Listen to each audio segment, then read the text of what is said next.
Hi. In this video, I'd like to talk about the concept of control. So when players control a room, they reap the benefits that room gives.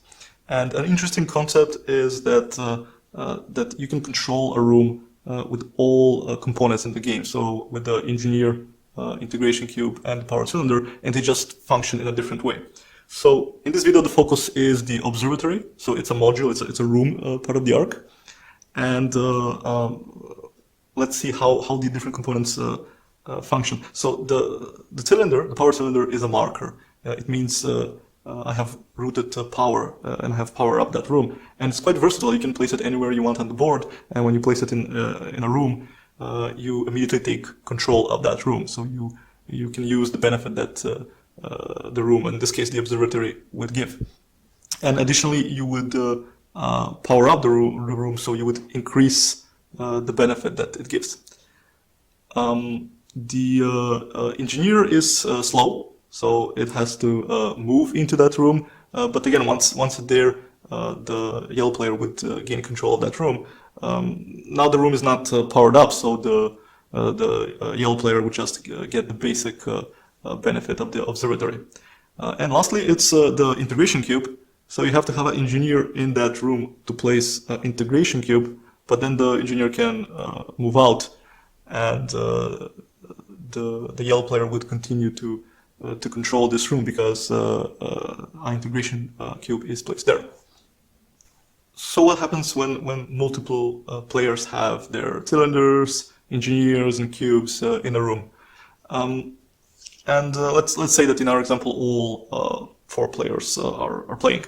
Let's say that yellow player has placed 2 power cylinders here, and red player has placed 1.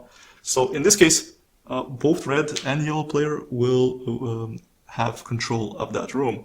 And it's the collaborative aspect of the game where actually they would help each other. Both of the players would power up the room, would increase the benefit that this room gives, and both red and yellow player would can use that benefit.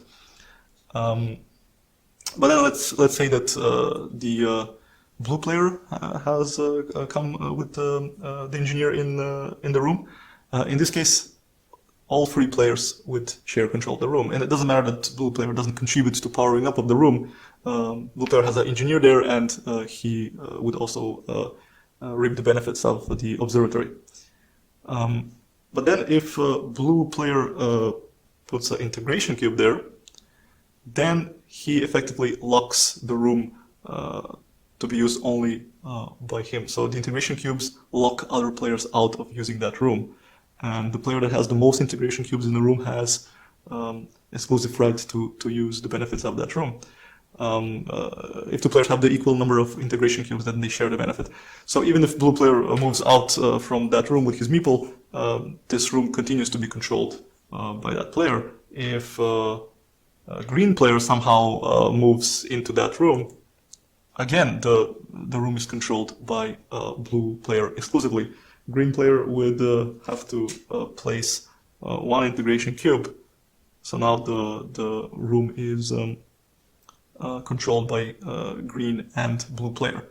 And if green player wants exclusive control, then green player has to put another integration cube there. And it doesn't matter that red and the yellow player contribute to powering up the room and increasing the benefit that the room gives. It only matters who has placed the integration cubes.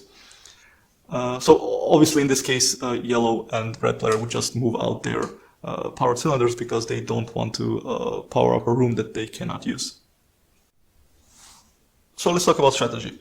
When would you invest in power cylinders, in integration cubes, or in engineers?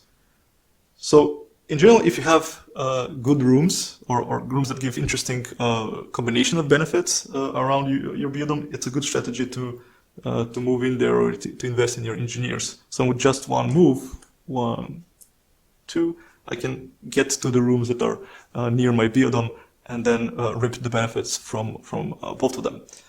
The cylinders are good for early game because the players have not spread out on the board, so I can just jump to any room that I want and power up that room and gain the benefit from that room.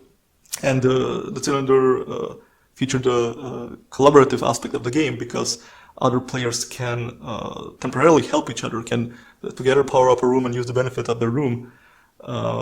And at last, the integration cube is something that would go out in mid or late game, where you say, okay, enough is enough. I want to actually lock that room. I want to have exclusive right to that room because I want to make sure that I have a better chance to win the game. Okay, so I hope that this video helped explain better the concept of control. Thanks.